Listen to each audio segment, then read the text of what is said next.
Tahu gak sih, kita itu sering banget ngerasa pinter, padahal gak seberapa. Atau kita ngerasa paling salah, padahal gak separah itu juga. Anehnya, ketika menilai orang lain, kita bisa lebih objektif. Tapi giliran menilai diri sendiri, kadang kebalik-balik. Kenapa sih otak kita susah banget buat jujur ke diri sendiri? Apakah kita terlalu percaya diri? Atau justru terlalu banyak overthinking?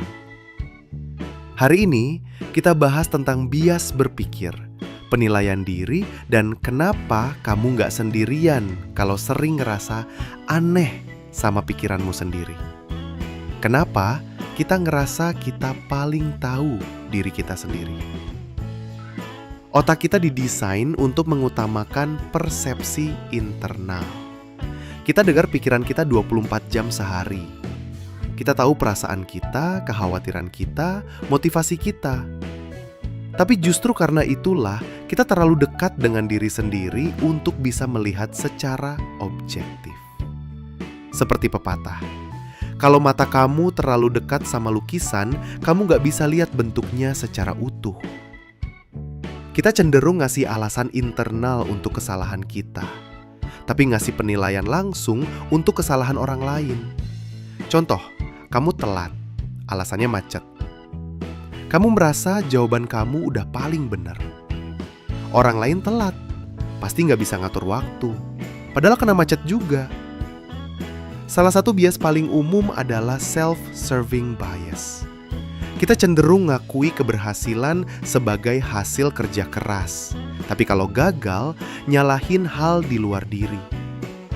Contoh, dapat nilai bagus, dalam hati kita, aku emang belajar keras.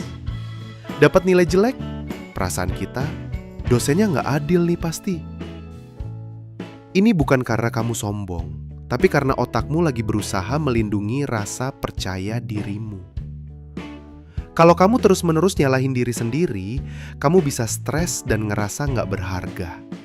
Jadi otak pasang tameng supaya kamu tetap waras. Ada lagi yang namanya spotlight effect. Pernah ngerasa malu banget karena salah ucap di depan kelas? Atau kamu pakai baju bolong sedikit dan langsung mikir semua orang ngeliat?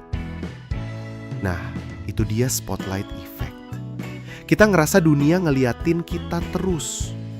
Padahal kenyataannya, orang-orang juga sibuk mikirin dirinya sendiri. Ini bentuk bias juga. Karena kamu jadi aktor utama di film hidupmu, kamu pikir semua orang juga nonton film yang sama. Padahal enggak. Orang lain juga punya hidupnya sendiri. Ada lagi yang namanya efek nggak tahu kalau kita nggak tahu, atau nama ilmiahnya Dunning-Kruger effect. Ini efek yang cukup viral. Semakin dikit pengetahuan seseorang, semakin dia ngerasa pinter. Orang yang baru belajar sedikit tentang sesuatu sering merasa dia sudah paham semuanya. Tapi orang yang beneran ahli justru sering meragukan dirinya, karena dia tahu semakin banyak yang kamu pelajari, semakin sadar kamu masih banyak gak tahu. Ini menjelaskan kenapa di internet sering ada yang sok yakin padahal keliru total. Dan kenapa ahli malah ragu-ragu saat menjelaskan, karena mereka tahu resikonya. Kenapa kita susah nerima kritik diri sendiri? Karena kritik ke diri sendiri menyentuh bagian yang paling sensitif, harga diri. Otak gak suka sakit. Kritik yang terlalu tajam bisa terasa kayak serangan langsung ke identitas kita. Makanya kadang kita menolak fakta, nyalahin orang lain, atau pura-pura gak peduli. Bahkan saat kamu tahu kamu salah, butuh waktu untuk nerima dan memperbaiki. Gimana biar lebih objektif ngevaluasi diri? Tenang, gak semua bias itu buruk. Tapi kalau kamu mau jadi lebih jujur ke diri sendiri, coba ini. Pertama, tulis pikiranmu di jurnal.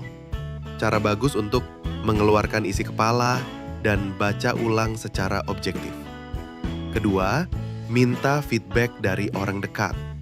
Kadang mereka lihat hal yang gak kamu sadari. Ketiga, berani diam sejenak. Bukan buat overthinking, tapi buat refleksi.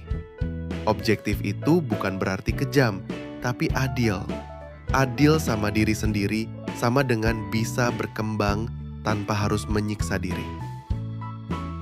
Jadi, kalau kamu pernah ngerasa over pede, terlalu keras sama diri sendiri, atau gak ngerti kenapa kamu kayak gak bisa netral, itu semua manusiawi, bahkan ilmiah. Otak kita punya banyak bias, tapi juga punya potensi besar buat sadar dan berkembang. Gak harus sempurna, tapi bisa belajar lebih jujur, itu udah luar biasa. Tahu gak sih, diri kamu itu sebenarnya dirasain juga sama orang lain. Jadi, jangan merasa sesuatu hal baik ataupun buruk cuma kamu sendiri yang mengalami. Jangan lupa like dan subscribe. Kasih kita ide untuk pembahasan selanjutnya ya. Tinggalkan di komentar. See ya!